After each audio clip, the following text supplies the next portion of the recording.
sabrán, mi amor,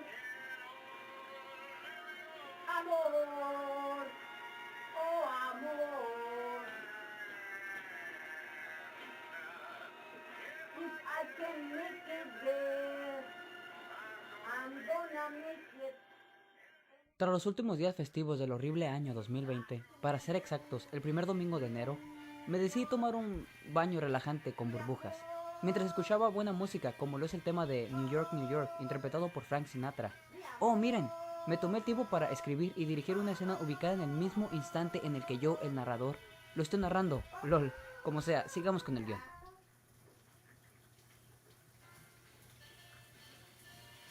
Beyond the Sea, interpretada por Bobby Darin. Es una canción que inmediatamente cuando la escuché me recordó a la película Buscando a Nemo.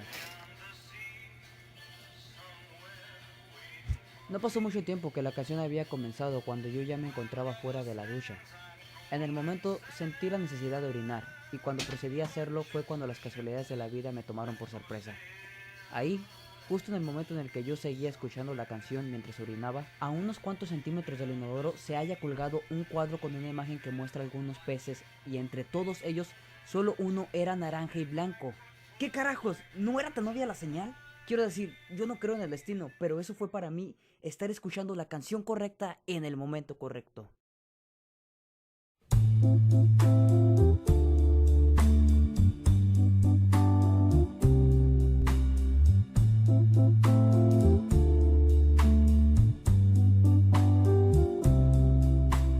Buscando a Nemo, o como originalmente se estrenó en Estados Unidos, Finding Nemo, es una película de animación de Pixar Studios Animation, pero claro, lanzada bajo el sello de Walt Disney Pictures en el año 2003. Pixar es uno de mis estudios de animación preferidos, y al igual que muchos que están viendo este video, yo también en mi infancia contemplé películas de este estudio, ya saben, como Bichos, Toy Story, Los Increíbles, Monstruos Incorporados, Monstruos Independientes, Monstruos Autónomos, y ya en la década de 2010 recuerdo películas como Cars, Ratatouille, Wall-E y Arriba. A decir verdad es que en esos años no dejaron de superarse con una racha de películas muy buenas, a comparación de sus altos y bajos aciertos en la última década. Esa primera fase yo la llamo la fase. Sí, no se me ocurrió algo más creativo. Entre las películas encontramos variedad de factores que las hacen únicas e incomparables entre sí, y Buscando Nemo no es para nada la excepción. Basada en el argumento de Andrew Stanton, o como se pronuncie carajo, quien es un director de cine, guionista, productor y actor de voz estadounidense con base en Pixar, a la que se incorporó en 1990. Este hombre ha dejado su nombre en un lugar muy alto en el mundo de la animación, contribuyendo en películas que ahora son consideradas como grandes éxitos, tales como Bichos, una aventura en miniatura del año 1998, Monsters Inc. de 2001, Wall-E de 2008 y claro, la serie de películas de Toy Story y su masterpiece Buscando a Nemo, la cual el argumento de Stanton se basa en múltiples experiencias que lo rodearon en su vida, al igual que la gran contribución de los coescritores Bob Preston y David Reynolds. Nos volvemos a encontrar, Reynolds. Estos hombres y claro, todo el equipo que trabajó en este proyecto lograron hacer la mejor película de peces en el océano, que claro, no es que haya muchas, pero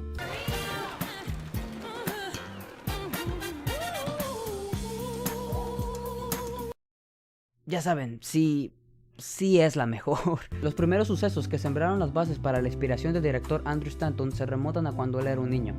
Como la mayoría de todos nosotros, de niño visitó al dentista.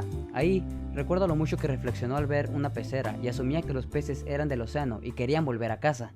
Años después, de 1992, cuando este ya era todo un hombre con una esposa y un hijo, él y su familia viajaron a Six Flags Discovery Kingdom, que en esos tiempos se llamaba Marine World, donde sintió que el mundo submarino podía realizarse hermosamente mediante la animación por ordenador. Años más tarde, en 1997, cuando daba un paseo con su hijo por el parque, se dio cuenta de que lo sobreprotegía constantemente y que había perdido una oportunidad de tener experiencias padre e hijo aquel día.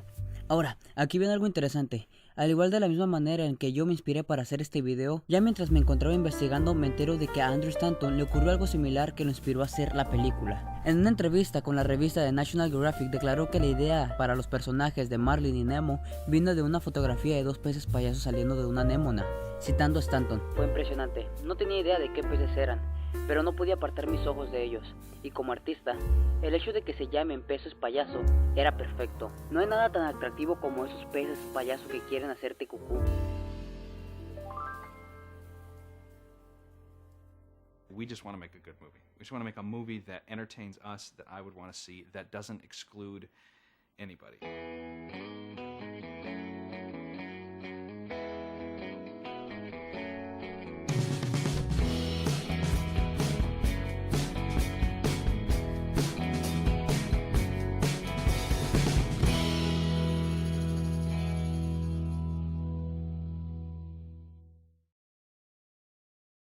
La preproducción dio inicio en 1997, Stanton estuvo escribiendo el guión durante la postproducción de Bichos, una aventura en miniatura, la cual ya hablaremos en otro video, pero eso dio como resultado que empezaran la producción de Buscando a Nemo ya con un guión a la mano, algo que el codirector Lee Unkrich llamó algo inusual para una película animada. Andrew thought he had the magic bullet because he wrote the screenplay himself and had a complete screenplay going into this, which we don't always do. We thought that this whole process was going to be much smoother sailing. But the reality is once you put these movies up in storyboard form, a lot of things come to light that aren't clear when you're just reading words on a printed page. The thing that finally makes it on the screen is all about rewrite, rewrite, rewrite, rewrite. Is that funny enough? Make it funnier. Los peces payasos son coloridos, pero no suelen salir de una anémona, y Stanton sintió que un pez payaso era el tipo de pez perfecto para un personaje que tiene que emprender un viaje peligroso. El legendario miembro fundador de los estudios Pixar, John Lasseter, quien supervisó todas las películas que produjo este estudio de animación como productor ejecutivo, y quien en medio de acusaciones de conducta sexual inapropiada, en junio de 2018 dejaría Disney a fin de año. En enero de 2019 pasaría a ser jefe de la división de animación de Skydance Media. Vaya dato perturbador. Sin embargo, esto no quita que este güey haya hecho un buen trabajo supervisando las películas, y cuando la producción de Buscando a Nemo empezó, Lasseter conoció la importancia de la investigación. I always believe in research.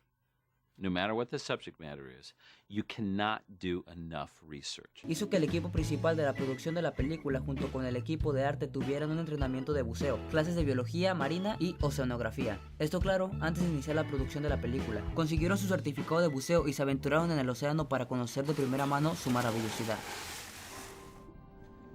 It was spectacular. Just experiencing the reality of a world like that has an enormous psychological impact and an impact inevitably on the work you begin to create. People came back just with these eyes like, it was amazing. You know, I said, I told you. Ya cuando todo el equipo estaba más listo que tú el 24 a las 5 de la tarde, comenzaron el proceso de producción. Proceso del cual no te tienes que preocupar porque, hey, al igual que en mi video anterior de las locuras del emperador, el cual es mi primer video de donde hablo del proceso de creación de una película animada, y este es como un episodio 2, podría decirse. Bueno, el punto es de que al igual que ese video, Buscando a Nemo también tiene un documental. Bueno, 1.5, porque también hicieron como un tipo de documental infantil corto, como uno de 5 minutos donde un día normal, en los estudios Pixar, Andrew Stanton y Alexander Gould, quien interpreta a Nemo, se encuentran grabando las últimas líneas de una sesión en el estudio. Alexander le cuestiona a Stanton sobre cómo es que cambia su voz a la de un pez que habla en la película. But, hey Andrew, how do you turn my voice into the talking fish on the movie? A Stanton le debo explicar el proceso de animación, así que mejor se lleva al niño de paseo para mostrar el proceso. Ya en el camino, Stanton le comenta a Nemo que el primer lugar que lo llevará será el departamento de historia. Pero valió cacahuates porque de repente llegan estas viejas que secuestran a Andrés y le sacan un pedo del susto a Nemo calzones miados. Y pues el pescado se va. Bro, qué leyenda, no tenías que presumir tanto, viejo, bájale de huevos. Miren esa transición de principios de los 2000, que está en mi opinión un poco psicodélica. Ahora el pescadito se encuentra en el departamento de historia. En este hay dos hombres que seguramente están experimentando con droga porque no encuentro razón o lógica a lo que están haciendo. El gordito de Bob Preston está parado haciendo putos malabares. Sí, escucharon bien, putos malabares. Y Ronnie del Carmen, un pinche asiático que la verdad no sé si sea este, porque ya ven que pueden haber dos asiáticos iguales en el estudio. Sí, es posible. Es posible, pero aparte dudo que sea asiático porque no mamen, su nombre me dice otra cosa. Y miren, este parece más un vato que te va a saltar en un barrio bajo, man. Y este hombre parece todo un decente estudiado, que ya va a escribir su 8º libro. Pero bueno, lo vemos haciendo lo que sea eso. Y ahora, Nemo le saca un pedo del susto a ellos cuando mencionó a Stanton, el director. Andrew told me the movie starts with a story. Este par de pilluelos asustados inmediatamente pretenden trabajar, pero se calman cuando el pescadito les dice que el director no viene con él. Es entonces que Bob Preston le explica de una manera muy detallada y profesional en qué consiste el storyboard, o guión gráfico en latino. What we do is we draw a bunch of drawings. It ends up kind of looking like a big comic book, which tells us what happens in the whole film. And then we act it out to each other and find out if it's working. Le muestra a Nemo la técnica secreta de animadores para crear una buena historia, que es dormir. Sí, qué buen chiste.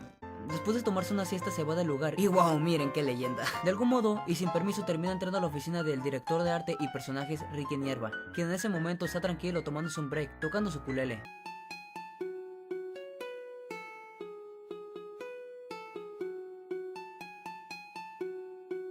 Pececito le saca un pedote del susto también a él, pero esta vez porque no lo vio entrar.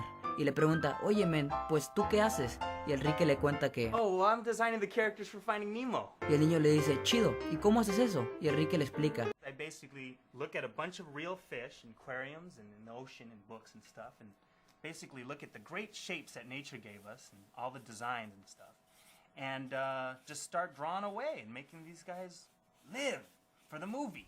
El niño sin entender le pregunta así como, ¿entonces solo te sientas y dibujas así nomás? El Ricky todo feliz de la vida le explica que hay mucho rediseño de personajes y le cuenta que tiene 3 años trabajando y buscando a Nemo, lo cual expresa de una manera bastante feliz. Le deja saber al niño que se la pasa full happy 24/7 en su trabajo. Miren esa sonrisa, no me dejará mentir, pero ese pana se ve feliz. Pero luego el chavo reacciona así como de what, y no duden en burlarse del trabajo de Ricky, aprovechando así causarle una severa crisis existencial y posible suicidio en el futuro. You know what? You're right, I didn't think of it that way. Esto es cringe y triste. Pero miren qué leyenda. El atún arriba a lo que parece una sala de descanso, donde se encuentran un montón de ebrios animadores ocasionando. El supervisor de animación Dylan Brown y el director de animación Mark Wash se juegan un Midnight Club 2, bebé. El chico les pregunta ¿qué están haciendo? Creo que quería jugar, pero pues el Dylan le cambia el tema respondiéndole que ellos son animadores. La habitación empieza a oler horrible porque Alexander les saca un pedo a todos cuando menciona el nombre de Stanton. Hey, what did you say? Andrew told me a lot of cool things about animation. ¡Concha tu madre, ahí viene Andy! Todos huyen por sus vidas. Dylan y Mark se llevan a Alexander a su oficina y le explican en qué consiste la animación. Le explican que la animación es darle vida a los personajes, que tal vez pensaríamos que un pez sería fácil de animar, pero al contrario, que era más difícil de lo que pensaban. También Mark, por último, le mencionó que los animadores también son actores, solo que ellos actúan a través de la computadora. Ultimately, animators are actors, only we act through the computer. Wait, hey, I'm the actor. You mean you don't need me anymore? You're gonna replace me with a computer? No, that's not what he's saying at all. That's not what he means. See, the actors' voices inspire us to get the acting that we need to make the film so great. And no. Hey, do you like cookies?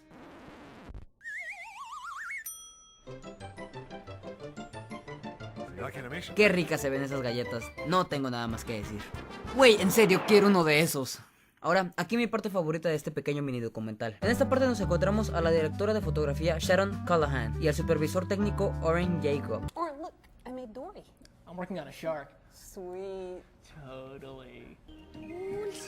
Exacto. Entonces se aparece Cepillín, los saluda y lo mismo, les pregunta qué hacen. Ellos les explican el procedimiento de hacer el agua, agregan elementos de partículas como suciedad y cáustica. Gollum, alias tengo un certificado de animación, les cuestiona por qué no simplemente usan reflexiones del agua real moduladas por la superficie del agua. Related by the water's surface. I should have thought of that.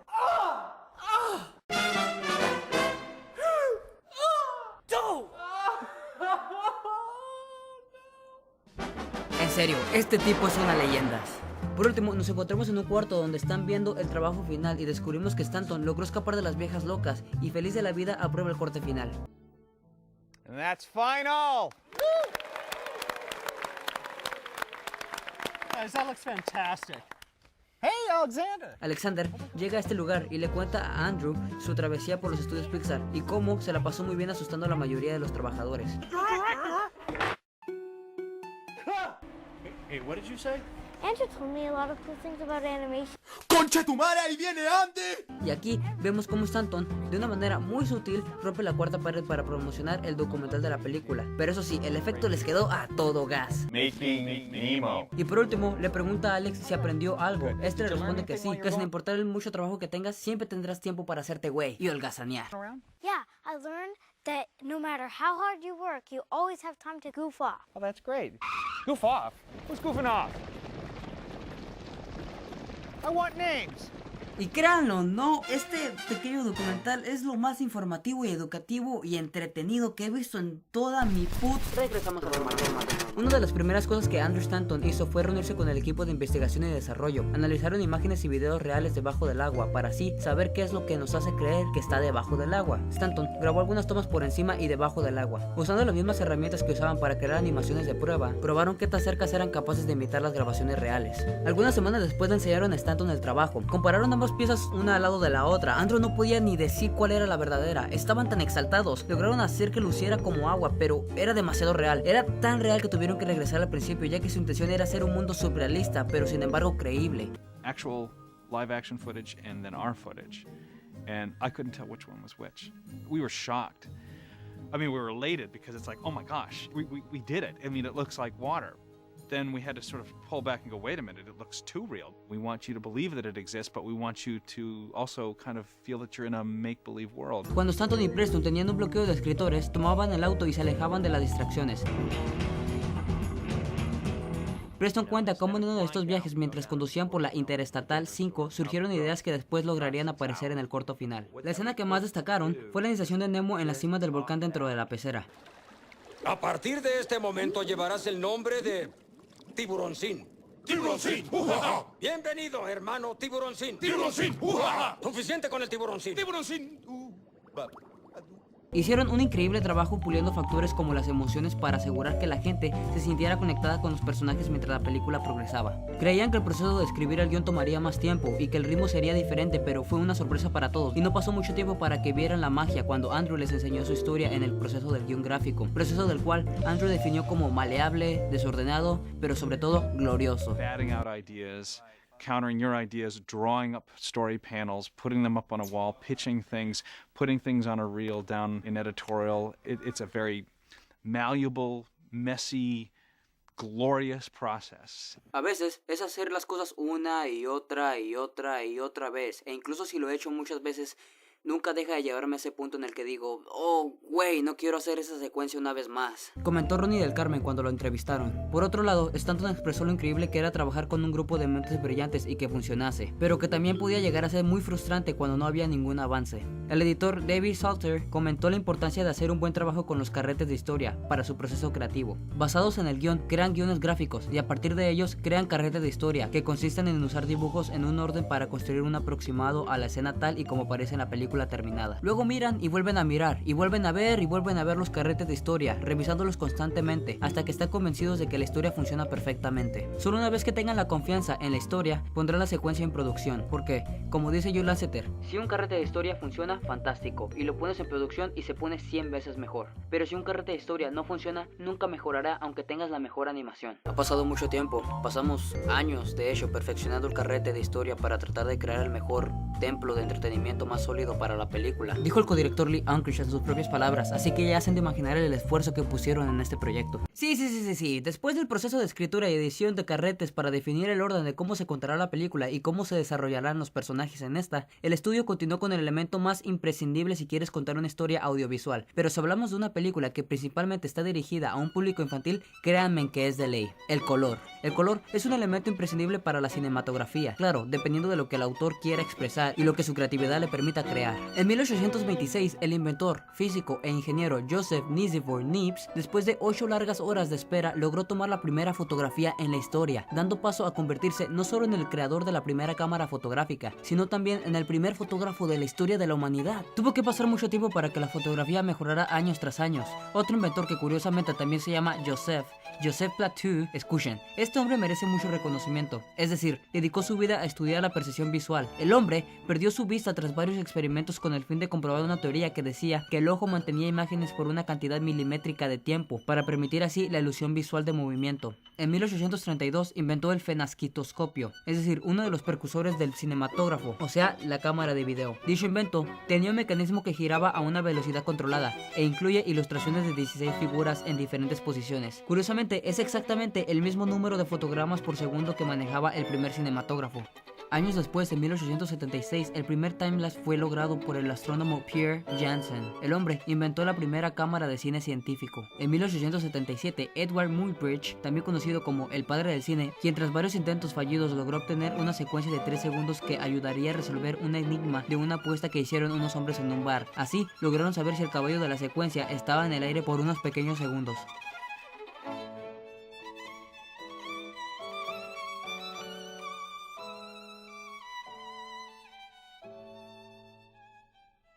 En 1894, William Kennedy Dixon hace un breve cortometraje titulado The Dixon Experimental Sound Film, que en pocas palabras es el primer intento en la historia por grabar sonido y movimiento de imagen sincronizadamente.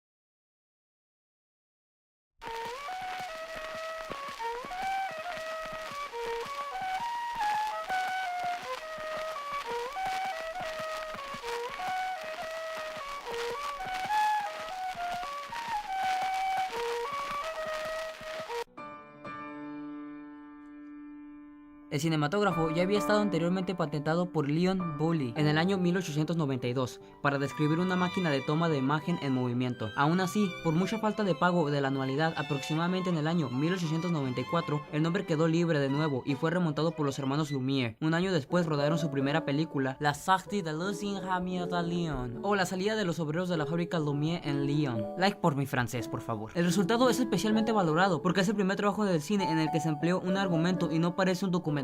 Se trata a la vez de la primera ficción cinematográfica y de la primera película cómica. Así, los hermanos Lumière inauguraron la publicidad cinematográfica. Inventaron el cine. Me voy a pasar la evolución del cine por mis cojones e iré al punto. Desde que el cinematógrafo hizo su aparición, claro, pensaron en proyectar imágenes en color, pero técnicamente era bastante complejo. Al principio, se coloreaba cada fotograma. Imaginen el trabajo que podía suponer colorear a mano casi 90,000 fotogramas que tenía una película de 1 hora. Aún así, hubo gente que lo hacía. Por ejemplo, Georges Méliès, quien gracias a su habilidad para manipular y transformar la realidad a través de la cinematografía, Méliès es recordado como un mago del cine. Lamentablemente, y para la mala suerte de aquellos primeros cineastas pioneros en el color, la técnica había que hacerse copia por copia, por lo que no era muy práctico. Aquí pueden ver un ejemplo de Viaje a la Luna de 1902. Dicho sea de paso, esta película revolucionó el cine debido a su duración inusual, sus lujosos valores de producción, sus efectos especiales innovadores y su énfasis en la narración de historias que influyeron notablemente en otros cineastas. Y en última instancia, el desarrollo de película narrativa en su conjunto. Gracias a la obra de Georges Méliès, el cine empezó a realizar historias ficcionadas. ¿Alguien más conocía ese sinónimo? ¿Ficcionadas? Eso es nuevo para mí. Ficcionadas. Tiempo después llegó la técnica tintado, papi, que a diferencia de ir coloreando todos los fotogramas, el tintado consistía en que toda la película adquiriera un determinado tono monocromático, un determinado color. Y pues dicen que esta técnica fue utilizada hasta la llegada del sonido, y ahí sí que no estoy seguro. Lo que sí estoy seguro es de que esta técnica fue la que iniciaría el lenguaje cromático en el cine.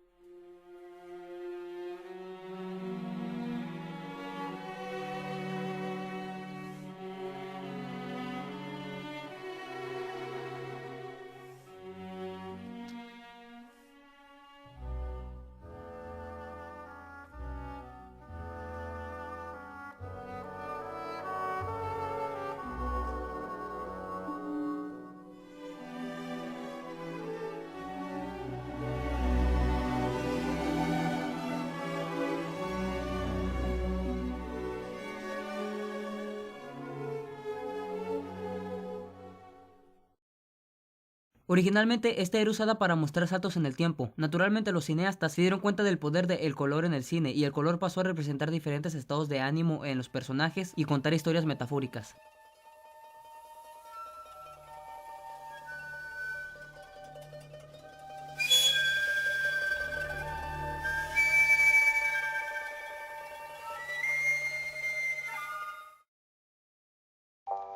Vayamos más adelante. La tecnología avanzó y la era digital llegó para quedarse. A este punto, contamos con muchísimos trabajos extraordinarios en el uso del color por sus autores. No solo en la gran pantalla, sino también en la chica. El ejemplo más popular es la serie Breaking Bad. Yeah, Mr. White. Yes, science. El color, en el séptimo arte, es una significación simbólica que busca expresar una idea. En la serie Breaking Bad, el color es uno de los elementos narrativos más importantes. Se utiliza dentro de la ambientación de las escenas, en los objetos y escenografías. Y en el vestuario de los personajes es una pieza clave para conocer su personalidad, así como su evolución psicológica. El ejemplo más obvio es, claro, el personaje principal, Walter White, a quien en la primera temporada se le ve vistiendo un color beige, el verde, que en la serie tiene un significado como avaricia, dinero, crecimiento y envidia. Hasta cierto punto, en la serie este color representa a Walt. Lo interesante es que mientras las temporadas pasan, este personaje se va corrompiendo e incluso formando un alter ego, Heisenberg, que cada vez que lo vemos en este papel aparece vistiendo colores negros que en la serie representan muerte, culpa, oscuridad, maldad y poder.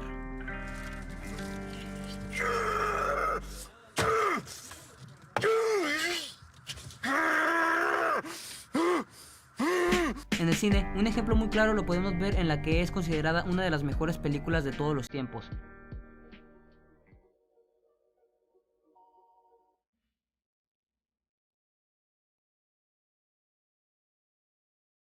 Vértigo. Se podrían escribir libros enteros sobre tantos aspectos individuales de Vértigo, su extraordinaria precisión visual, que corta como una navaja el alma de sus personajes, sus múltiples misterios y momentos de sutil poesía, su inquietante y exquisito uso del color, el cual no es fruto del azar y se distribuye meticulosamente en muchos encuadres. Alerta de spoilers. 5, 4, 3, 2, 1... ¿Qué? ¿No has visto la película y sigues aquí? Todo lo que necesitan saber es que Scotty, el personaje principal, es contratado por un viejo amigo para trabajar como su investigador privado, vigilando y tratando de averiguar qué le sucede a Madeline, la esposa de su amigo, ya que este sospecha que ella está planeando un suicidio. En la siguiente escena, Scotty acepta asistir a un restaurante, donde verá por primera vez a Madeline. Rojo es el color de la pasión, pero también del peligro, ya que Scotty está a punto de ser víctima de una trampa para cubrir un crimen que involucra a la verdadera esposa de su amigo, y a quien Scotty está realmente investigando solo es una actriz contratada para engañarlo. El director Alfred Hitchcock nos muestra con un rojo hilarante que inunda sillas, lámparas y paredes y casi encerrando a Scotty, como advirtiéndole del peligro, pero este cae rendido ante la belleza de Madeline, quien resalta en el lugar por el verde que está vistiendo, que simboliza la juventud, belleza y el amor que florece. Pero recordemos que el verde también representa la enfermedad, la maldad y típicamente el mal. En este caso, Scotty relaciona este color con la belleza de Madeline. Cuando los dos personajes tienen su primera conversación sucede un intercambio de colores. Scotty ahora usa verde y Madeline rojo, simbolizando el amor que sienten el uno por el otro.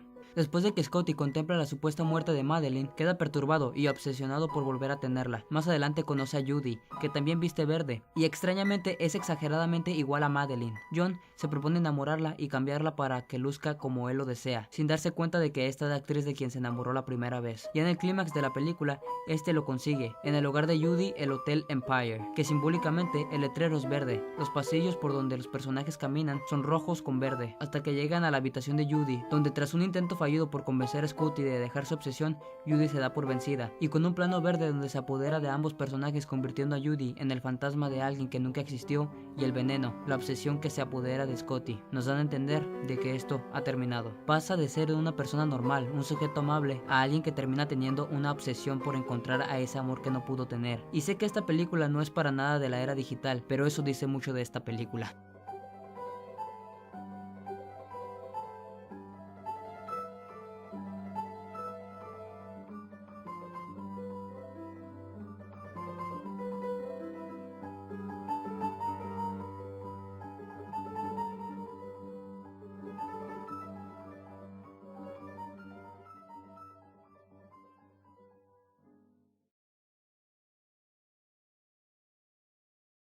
Ejemplos más modernos, Kill Bill, La La Land, Mad Max, no fallan en este uso del arte. El blanco y negro también entra en esta categoría, y a pesar de ser colores que no expresan sentimientos como otros más extravagantes, sí comparten un significado simbólico y poético. Cuando el cine nació era imposible rodar a color, y a pesar de que con el tiempo existieran métodos para capturar el color en las obras, era más barato y preferible hacerlo en blanco y negro. Cuando la fotografía en el cine se estaba dominando con el blanco y negro, los directores eran capaces de expresar con creatividad utilizando la iluminación, los contrastes y las gamas de grises, y rompió el color con técnicas muy rudimentarias, costosas y de escasa calidad, logrando que el blanco y negro en una película años más tarde se haya convertido en un género llamado cine negro o incluso cine de arte, caracterizándose por transmitir una ola de diferentes ideas, sentimientos y emociones al espectador, tales como la abstracción e inferencia, carga emocional o suspense y misterio. Películas como Metrópolis de 1927, El tercer hombre de 1949 o Psicosis de 1960 son buenos ejemplos de esto. El cine blanco y negro nunca desapareció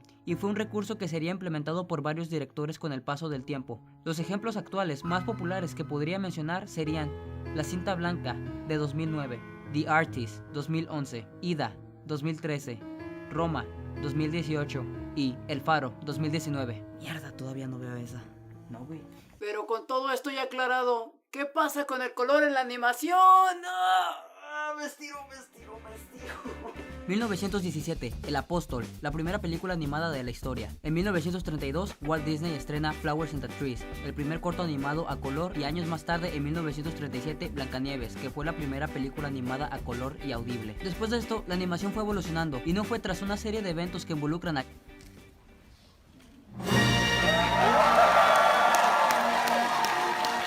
George Guerras de las Galaxias Lucas, quien le vendió un pequeño negocio de gráficos por computadora a Steve Manzanas Jobs. Esto fue durante el tiempo que Steve estuvo alejado de Apple. Probablemente no pensó en Pixar como un desarrollador de películas animadas cuando la compró. Pixar solía crear software de animación en ese entonces, pero Steve prestó atención a John Lasseter cuando le presentó su idea de una película animada totalmente generada por computadora, la primera animada por computadora en la historia. La película se convirtió en Toy Story de 1995, que revolucionaría la manera de hacer películas animadas para siempre. Sin embargo, el arte de la cinematografía se ha visto echado muy de lado por la animación, ya que es muy común que la mayoría de estas películas sean dirigidas a un público infantil, que en su mayoría todavía no está en una edad en la que se pongan a poner atención a los detalles o incluso en el diálogo, lo cual es entendible.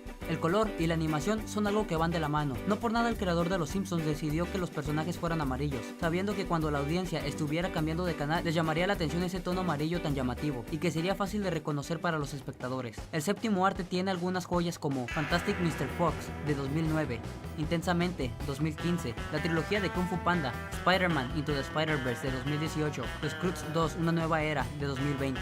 Pero eso no significa que la técnica blanco y negro no pueda o debería ser utilizada para las películas animadas. Tim Burton es el primer nombre que se me viene a la mente pensando en películas animadas a blanco y negro, porque este lo implementa tal y como se debe, de una manera que logra transmitir algo único en sus películas.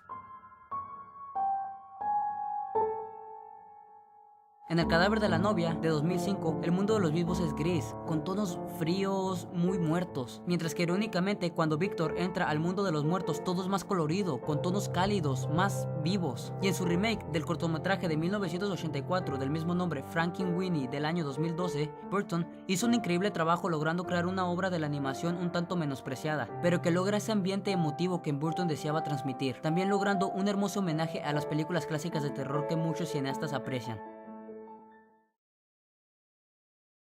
Dragón, muéstrate.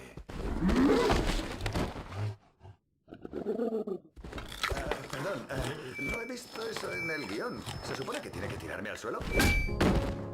Ahora bien, tal parece que la animación no es la culpable de no siempre tener factores como los anteriormente ya mencionados, sino más bien por la carencia de creatividad del director y el equipo que está detrás de esta. And it's been a couple years now, so I'm going to pitch it. Hopefully I don't mess it up too bad. So here we go. The Power. We start on a TV, there's a dude wrestling, and he like slaps his elbow twice before jumping down and like slamming on a dude, and we pan over to Rigby, and he's like, all right, Beef Burrito, I'm gonna give you one more chance to take back what you said about my mom. We cut to this wrestling doll, and it's not doing anything, and he's like offended. I'll kill you! And he slaps his wrist, and then he jumps down, and he hits a trampoline, and springs off of it, and lands on the dummy, and starts beating the out of it. And then he like rolls over it all, and he like elbow drops it. And then he raises it up, and then all of a sudden, like, his hand is moving the hand like he's struggling with it, and it punches him in the face twice. And he's like, oh, and he looks over, and Mordecai's back on the bed. Tag up, tag up! And Rigby stumbles along, and he tags Mordecai, and Mordecai goes off, and then we cut to Rigby, and he's like pounding a soda, and he just spikes it, and he's like, ah! It's like Mordecai like drags the doll through. Mordecai sets the doll up next to the bed.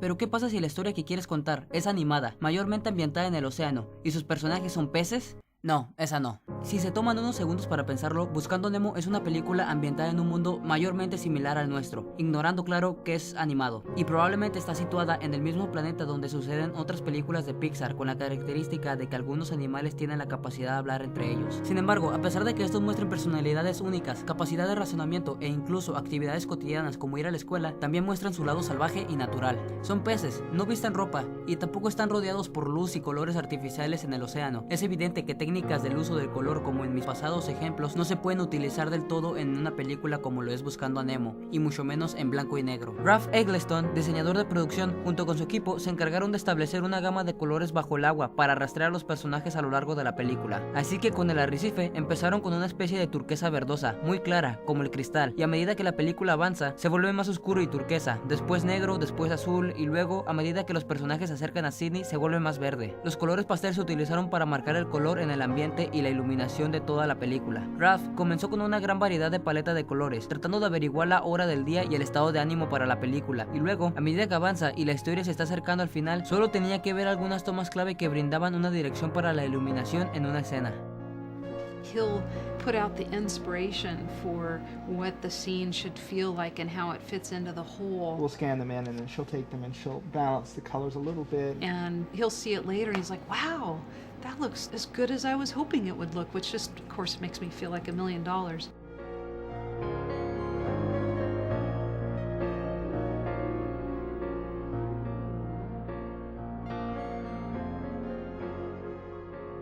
Oren Jacob, el cual ya vimos anteriormente al lado de Sharon, explica que tuvieron que explorar y capturar fotografías en diferentes lugares del océano en diferentes horarios y condiciones, destacando que no era lo mismo un arrecife, que es donde viven los personajes principales, a un océano mucho más profundo y lejano, o a la turbia agua en la costa de Sydney. Así, después de tener todos los elementos claros, pueden estar seguros de cómo elaborar cada escenario correctamente, colocando el olaje que se mueve hacia adelante y hacia atrás, la materia particulada en el agua misma, se oscurece siendo la caída del color del agua, filtrar de manera diferente el aire, y colocar las luces cáusticas, que es el juego de las luces de la superficie que se ve cuando la luz traspasa el agua. Tomaron muchos aspectos científicos, pero hay cosas que tienen que hacer para actuar que los peces no hacen.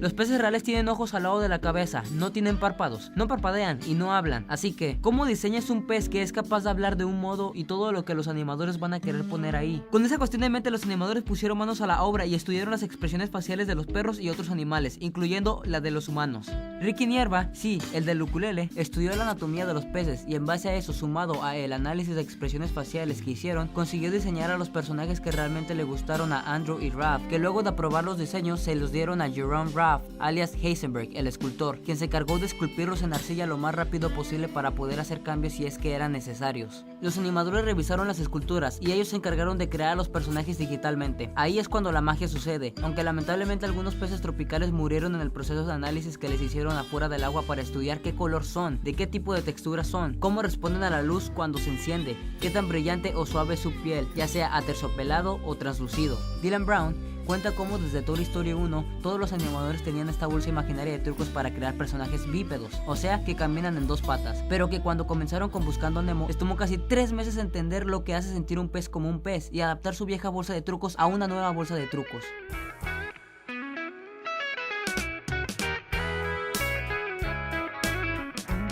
Y cuando las cosas en los equipos se empezaban a poner estresantes, siempre encuentran la manera de mejorar los días, ya sea mojándose con pistolas de agua o deslizarse en el hielo. Pero la actividad más loca que pudieron hacer fue gracias a Karen Kisser, una animadora quien, por el motivo de que con el paso del tiempo el trabajo podía llegar a alejar a todos en sus relaciones de amistad, ella intentó animar a los demás poniéndose maquillaje exagerado en la cara. No pasó mucho tiempo para que los demás empezaran a ir al edificio con diferentes disfraces y maquillaje, para así todos volver a conectar y divertirse un poco más. Básicamente todos los hombres se dejaron crecer la barba, las mujeres se ponían sombras extravagantes desde sus párpados hasta la ceja y solo podían quitárselo estando afuera del edificio. Yo pienso que lo suyo era más ligero, ¿sabes? Porque esto no se puede quitar cuando salgo de aquí. Suscríbete. En la producción, después de que los actores grabaran su voz para sus escenas correspondientes, ahora era turno de los animadores animar las expresiones de los personajes y que estos se sintiesen reales. Para esto, Andrew Stanton tenía estas sesiones simplemente llamadas sesiones informativas para los animadores, donde analizan el guión y sobre todo se basan en el trabajo de voz de los actores para imaginar cómo se verían los personajes expresando cada palabra y sentimiento, y así hacer que la escena funcione correctamente. And I look at you and I can say to you, she realizes she doesn't want to be lonely anymore. I don't think she's that articulate, and she understands even that clearly. But I think she's felt it. She just hasn't formed it, right? So it's like forming as she's saying it, right? So she's like, if you leave, you know, it's like basically I will be lonely, but she doesn't even know that yet. She's just like it's going to be bad. Right? Mark Walsh, sí, ese mismo, hizo un excelente trabajo animando expresiones de personajes al punto que cuando llegó el turno de animar una escena triste del personaje de Dory, él se encerró en su oficina, colocó algunas fotografías de personas o cosas que fueron importantes para él y que ya no están más en su vida. Se tomaba un momento para dejar que los sentimientos llegaran a él y cuando estaba listo encendía su cámara web, escuchaba el diálogo de los personajes y él actuaba las expresiones faciales que le servían como referencia para animar a Dory. Tomándolo con una sonrisa, él mencionó que ese fue un día muy deprimente. Aún así, Mark hizo un gran trabajo actuando a través de la computadora, como le explicó a Memo Aponte versión gringa. Después de terminar el trabajo, los animadores deben demostrárselo a Stanton, quien después de analizarlo, comenta los detalles que tienen que corregir, que en su mayoría son muy pequeños pero de gran importancia, como podemos ver en esta sesión donde les comenta que deben de darle más movimiento corporal que exprese que el personaje de Dory está sintiendo todo lo que cae sobre ella y se da cuenta que no quiere estar sola. Usando como ejemplo la expresión corporal de las manos que muchos hacen cuando se sienten desesperados o algo similar, esa expresión la hemos visto en muchas películas. A mí la escena que más me llega a la mente es la de B-Movie, cuando Barry se da cuenta de que los humanos consumen miel. How did this get here? Cute bee, Golden Blossom, Ray Liotta Private Select. Why is this here? For people. We eat it. Why? You don't have enough food of your own? Well, yes. How do you even get it? O también cuando Isra calcula la fuerza del putazo que recibió Luz en Estaría Cagado. Ese es como 300, güey. Ese es como... Y como dato curioso, es que cada vez que Andrew estaba convencido del trabajo final de todos los equipos que hemos visto anteriormente, él decía en voz alta, "Final". I can feel it. And I look at you and I'm home. Final! Final! Final! Que, claro, significa final. Pero tal vez sea como un tipo de... eso, bien hecho. Sí. Una escena que se destacó por ser desafiante fue cuando los personajes se encuentran en el interior de la boca de la ballena. Y es que hubo mucha preocupación por el personaje de Dory, ya que esta es azul, y considerando que la mayor parte de la película se sitúa en planos mayormente azules, era preocupante que esta no fuera visible del todo, sobre todo en escenas donde no había casi nada de luz. Para eso, un equipo de 30 personas se encargaron de resolverlo. Este equipo incluía a Sharon Callahan y Robin Cooper, esta última siendo directora de arte y sombreado. It looks awesome. Final.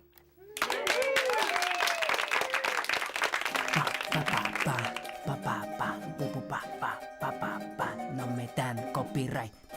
Papi. Por último, cabe destacar que Oren Jacob junto con su equipo se encargaron de animar alrededor de 1200 tomas de agua salpicando. Pudo ser un gasto de dinero, pero al final todo salió bien.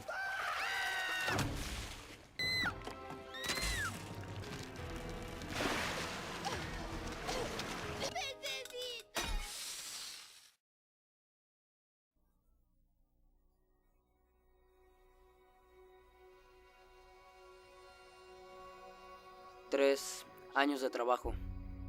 Eso es mucho tiempo para trabajar en algo.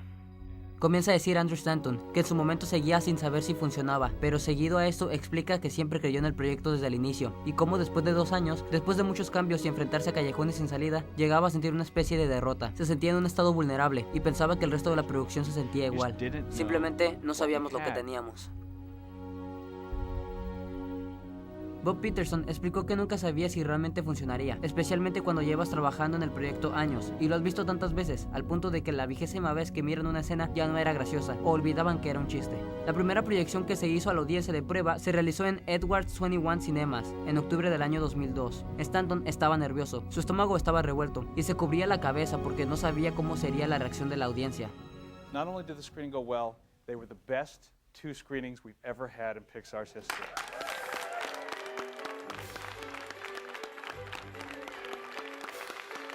Se dio cuenta de que todo el tiempo él estaba siguiendo el viaje del padre, por eso miraba todo medio vacío, pero una vez que vivió ese momento fue cuando todo se llenó. El productor Graham Walters expresó la alegría que sintió saber que valió la pena el esfuerzo, y cómo regresó feliz a casa. Oren Jacob y el codirector Lee Unkrich opinaron lo mismo. Y por último, pero no menos importante, la banda sonora. Todas las canciones, salvo Beyond the Sea, que fue interpretada por Robbie Williams, fueron escritas y compuestas por Thomas Newman, quien cuenta con una amplia variedad de trabajos, pero seguro que lo has escuchado en películas como Una serie de eventos desafortunados, WALL-E, o más recientemente en 1917. Buscando Nemo es el primer trabajo de Thomas Newman para Pixar. Es innegable que él logró transmitir todo lo que la película se propuso.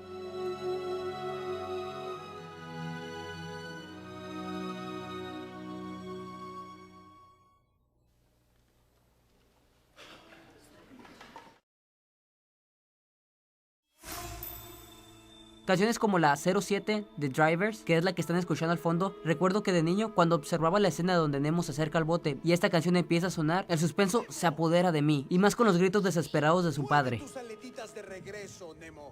Ah, sí. Estás en problemas, joven. ¿Me oyes? Muchos.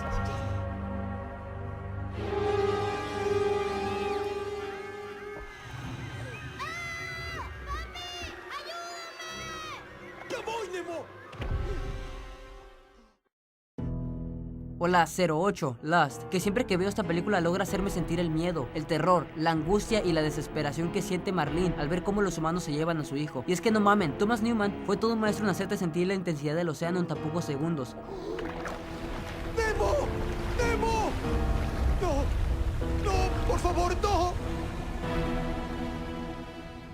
Al igual que puede pasar de un viaje divertido a la seriedad de un evento, como lo hizo con la 17, Jellyfish Forest, y la 18, Stay Awake. ¿Hambre? ¡Sí! ¡Te vas a cenar mis burbujas!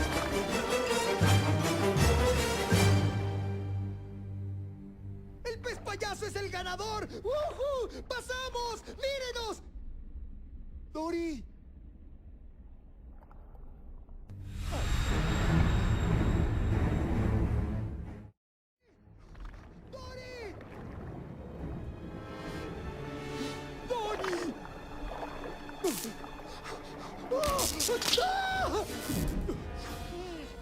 O pasar un momento intenso a un shock puro. En 32, Drill, 33, Finish in My Hair. ¡Atlantista! ¿Qué es dentista? ¿Qué es eso?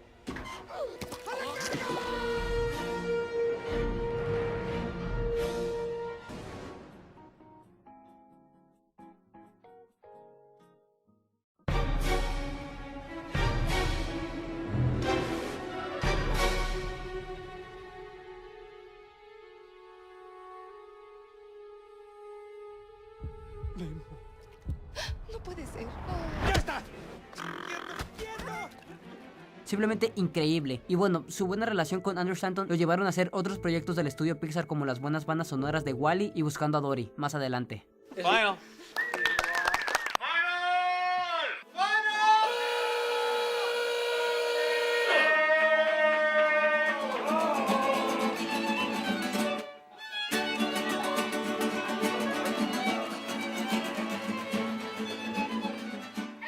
Lanzamiento. Y finalmente, la película se estrena el 30 de mayo del 2003 en Estados Unidos y al parecer en el resto del mundo. La película recibió críticas positivas, fue un gran éxito financiero. Con un presupuesto de 90 millones, logró recaudar más de 921 millones en el mundo. Es el DVD más vendido de todos los tiempos, con más de 40 millones de copias vendidas a partir del año 2006. En el 2004, con Tierra de Osos y Las Trillizas de Belleville como competidoras, Buscando a Nemo ganó el premio Oscar a Mejor Película Animada.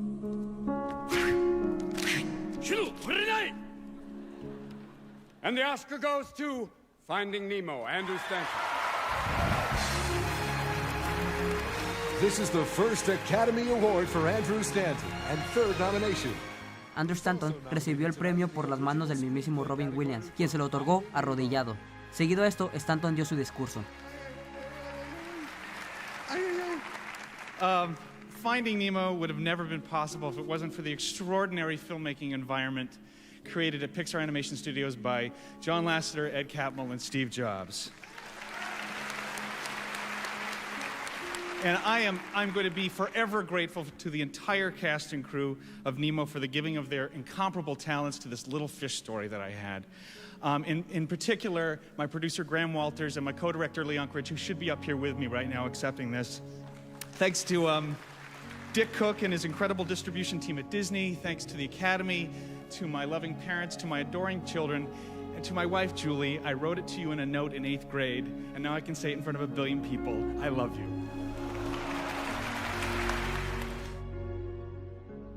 En 2008, el American Film Institute la nombró la 10ª película más grande que jamás se ha hecho, pero yo opino, al igual que muchos otros, que esta película está sin duda alguna en el top 3 de las mejores películas animadas de la historia.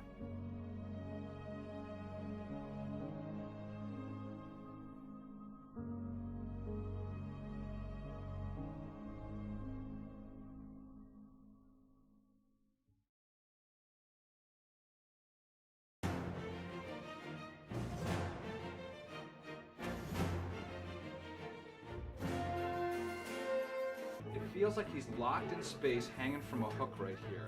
Did you try stretching his neck? Just like a half-beat pause. Oh, you know, like that. He just swam.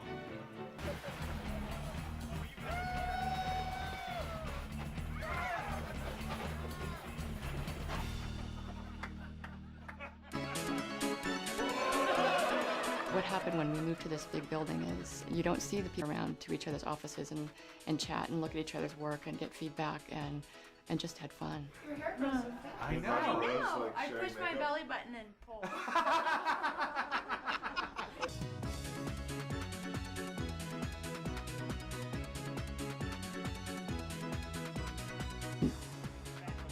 It's called the Ugly Contest.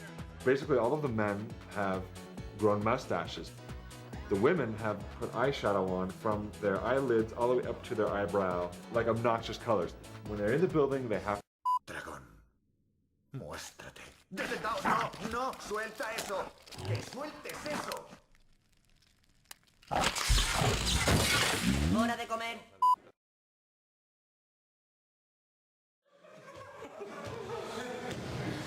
Ese es como 300, güey. Así te duele,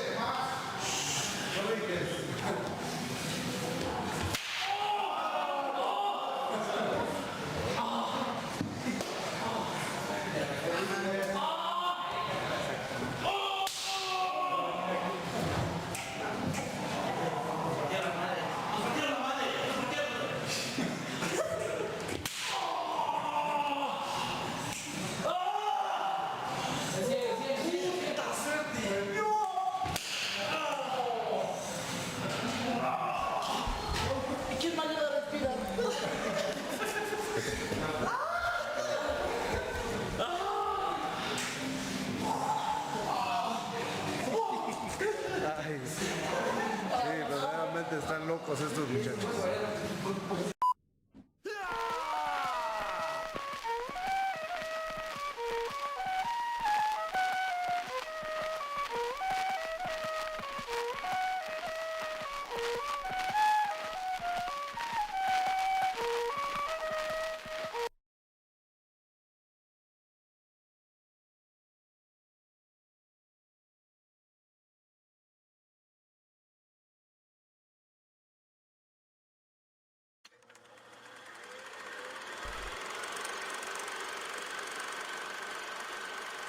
Turner died of a heart attack in 1903, so he never saw his footage brought to life.